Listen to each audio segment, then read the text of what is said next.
Greetings, Internet. I'm John Bailey, the Popcorn Junkie, and the MCU's second miniseries has finished up, so let's talk about The Falcon and the Winter Soldier.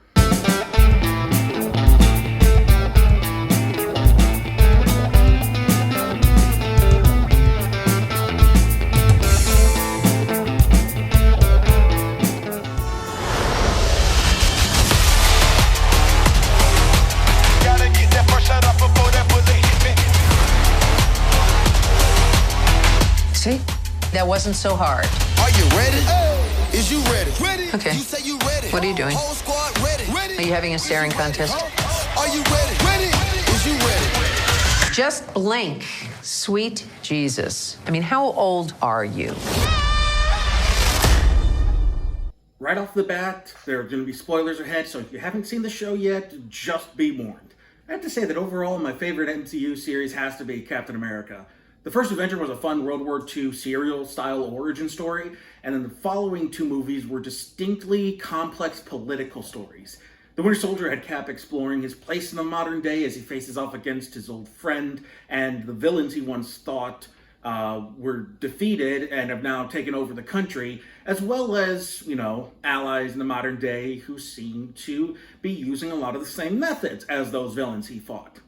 Then in Civil War, you had the Avengers themselves being torn apart by Zemo, as Steve's loyalty is put to the test between his childhood friend and his modern-day friends, and whether or not he wants to be another government agent, considering how the last time he did that went, and whether or not the Avengers should be independent or should be subservient to the world governments, given that sometimes governments don't have their people's best interests in heart. It's actually pretty, decent story, especially considering how mad the comics version went. So now it's time to see what happened following the events of Endgame when Steve bestowed the shield to Sam Wilson. This series is very much in the same vein as The Winter Soldier. We have a political thriller as Sam Wilson works as a government contractor starting out and is feeling unworthy of being Captain America, bearing the weight of, succeeding Steve Rogers. And unfortunately, because of that feeling, he decides to turn the shield over to the Department of Defense. And he thinks it's just going to be featured in the Captain America Memorial. And instead, the DoD say, "Hey everybody, meet the new Captain America." And everyone looked at Sam and said, "What the hell did you think was going to happen?" While that's going on, Bucky is still dealing with his PTSD from being the Winter Soldier, and going through a list of victims he killed and trying to make amends for their families. And when he learns Sam has given up the shield, he goes to chastise Sam, but just gets roped into Sam's newest mission, trying to stop the Flag Smashers. In the comics, the Flag Smasher was a character, not a group. He had a group, I forget what it's called. I'll put it somewhere over here. But he was a Captain America villain introduced in the 80s as a means to give him a new ideological enemy, namely anarchism, or as they refer to it, anti-nationalism.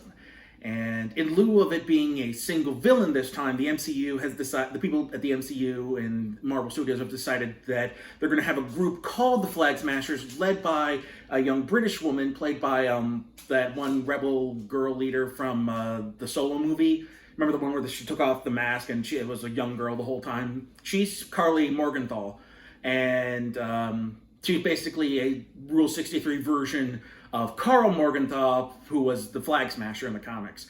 And so through them, it's established that following the blip, Thanos' snap, a lot of the governments lost control, and it led to the ideal situation for humanity to become basically an anarcho-syndicalist collective. Humanity with no nations to divide us into groups. But then, following the Hulk snap and the return of everybody that was lost during the blip, the world governments decided to form an organization to essentially try to go back to normalcy before the blip and reinforce the old borders. And that means collecting people into refugee camps in order to repatriate them to their old countries. And Carly Morgenthau sees how this is hurting people and believes that the anarchist ideology that began to take hold in the 5 years between snaps is what's best for humanity. But, like with Killmonger in the Black Panther, the reason behind their actions isn't what makes them a villain, it's what they do that makes them villainous. In Carly's case, she has no qualms killing people that she deems as barriers to her goal.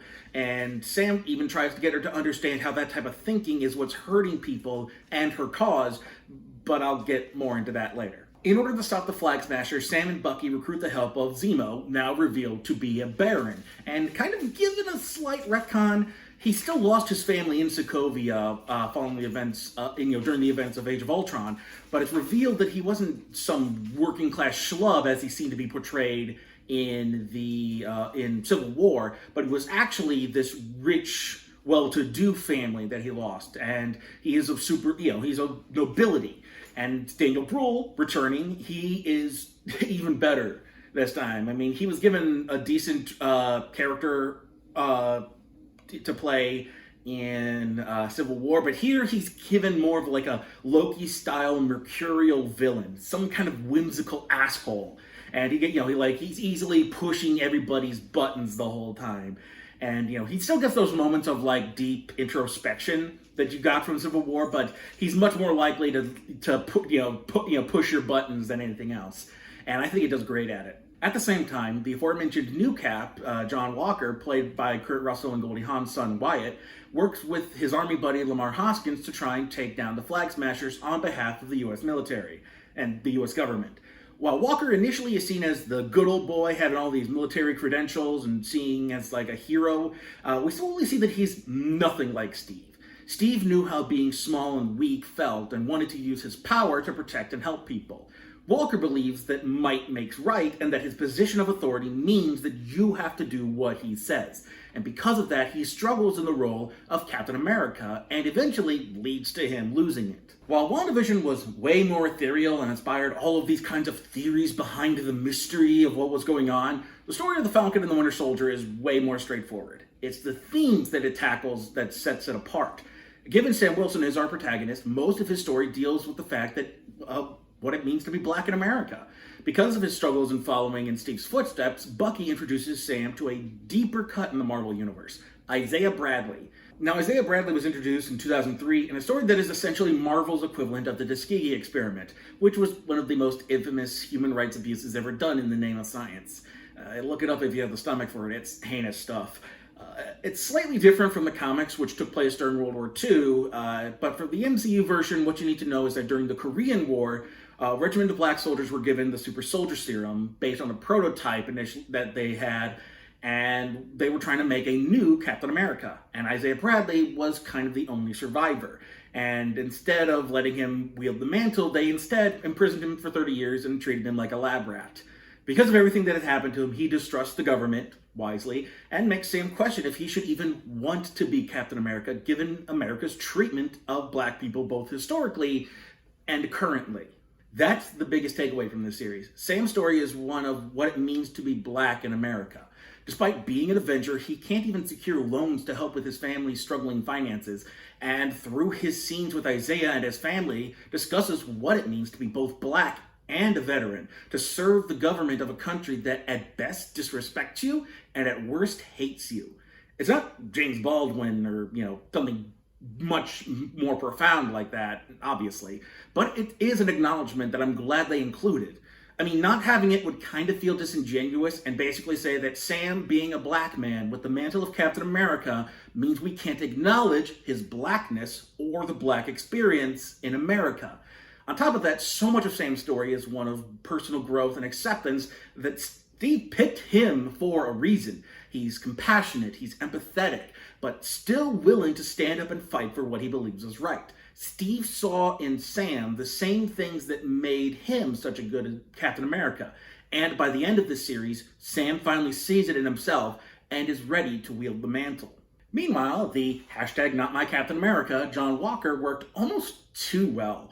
Walker was so slimy as a character that Wyatt Russell, the actor, began receiving hate for it. Because going as far back as Margaret Hamilton, people can't differentiate their feelings for a character from the actor playing them. So they send hate messages to actors for basically doing their job.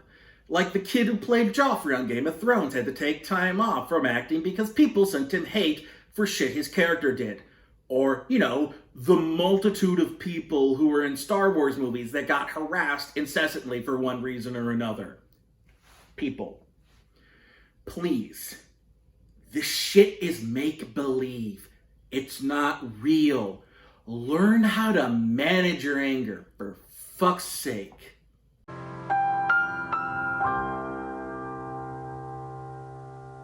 Anyway, Walker's arc seems to be one of a villain, and he might be, but he does end with a small redemption. Basically, as Captain America, he plays cocky to compensate for his own issues of taking Steve Rogers' place. You know, despite the fact that he plays tough and plays like he knows what he's doing, he and Sam are kind of have the same issue. How do you follow Steve Rogers as Captain America? As the series goes on, the pressure starts getting to him, and especially as he struggles against fighting the Flag Smashers head on, and even taking, trying to take on the Dora Milaje at one point. He feels inadequate as Captain America. And since he's not prepared to face something like the Flag Smashers, super soldiers that are much stronger than him, that leads him to take a shot of a super soldier serum to try and prove that he is in fact good enough. Now, if you remember from the first Avenger, the thing about the super soldier serum is that it enhances your personality as much as it does your body. The reason Steve was chosen was because he was humble and empathetic. And those were the traits enhanced by the serum. So Walker's frustration and his ego got enhanced by the serum as much as his body was. And that just made him more angry and arrogant. To the point where after his partner Lamar gets killed by Carly, Walker loses it and kills a Flag Smasher in front of a whole crowd of people who filmed the entire thing. He even uses the shield, leaving it covered in the guy's blood, which is just this powerful image to see encapsulate Walker's character. Here's the thing. Being a leftist myself, an avowed anarcho-communist to be specific, the Flag Smashers were point of contention in my leftist circles online. Namely because it's yet another instance of a leftist ideology being given to a villain, which codes them as bad. And it's the same issue Killmonger had in Black Panther. I mean, the argument is that their ideology isn't what makes them villainous, it's their actions. But ultimately, what we see is that the heroes are fighting people representing leftist ideologies, and those ideologies being portrayed as villainous. So to wider audiences, what they ultimately see is that those ideologies are inherently evil. Otherwise, villains wouldn't have them. It's also why there's been such a long contention of how many villains are queer-coded. But that's not for me to discuss. And it's also how Poison Ivy has spent decades being evil despite her actually kind of being right. Humanity's neglect of the environment has led to irreparable damage to the planet, and she seeks to, revert that, essentially. And at least she is getting new takes, like in Harley Quinn, where she doesn't see herself as a villain, and that way neither does the audience. I could keep going on about this, but suffice to say that nearly a century of painting the left side of the political spectrum as anti-American and evil has led to so many villains in media having those kinds of ideologies. And the thing is, it's going to take a concerted effort to amend that. As for the Flag Smashers, they end up being one of the weaker parts of this whole series. They do start out painted as more nuanced of a group, but in the last 2 episodes, they just become a terrorist group to defeat. Curly Morgenthau starts off as a morally gray villain, but by the end, she is just another stock villain character, which has also happened with Agatha Harkness in WandaVision.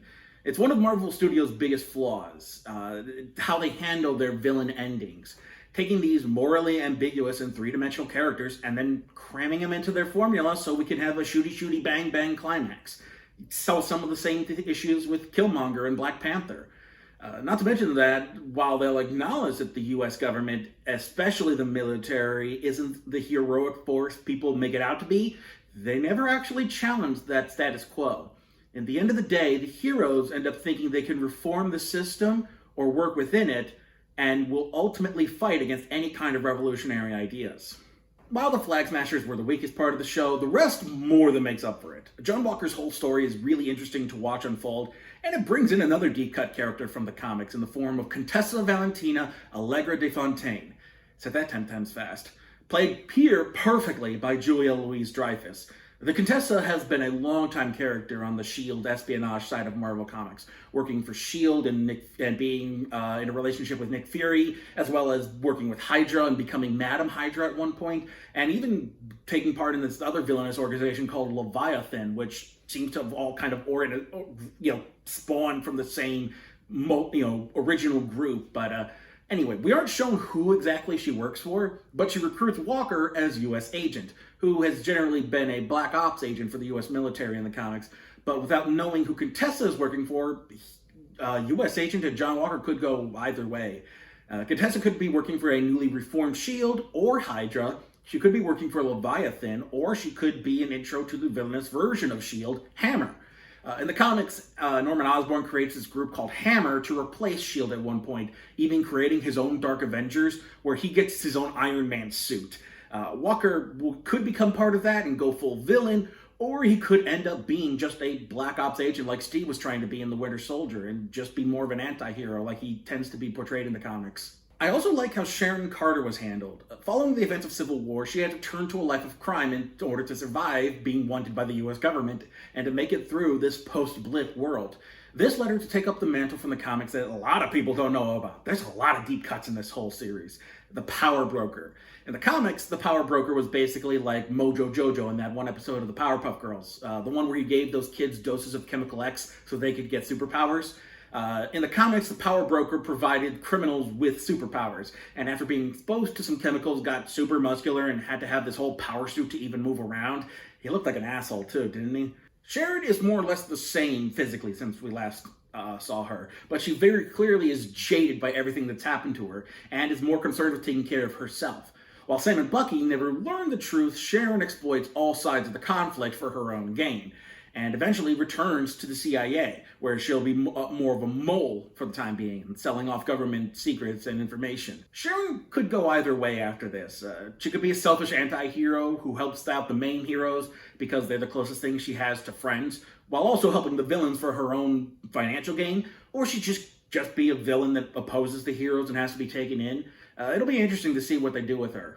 Well, I think WandaVision had more going on and was more interesting to watch. I enjoyed the Falcon and the Winter Soldier as well. The Flag Smashers ended up kind of being the weakest part by the end, but at least they started off as interesting villains. And seeing Sam finally step into the role of being the new Captain America and watching Bucky and John Walker's journeys throughout the series was compelling. If nothing else, the announcement that we have Sam Wilson's Cap getting his own movie left me excited. Until next time, I'm John Bailey, and whether it's Steve Rogers, Sam Wilson, or Isaiah Bradley, I will always support my captain.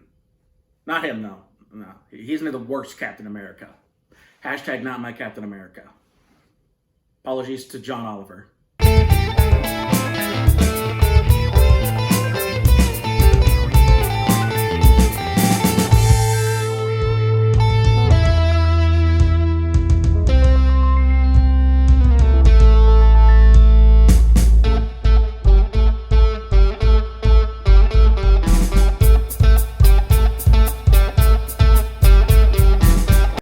I have to say that overall,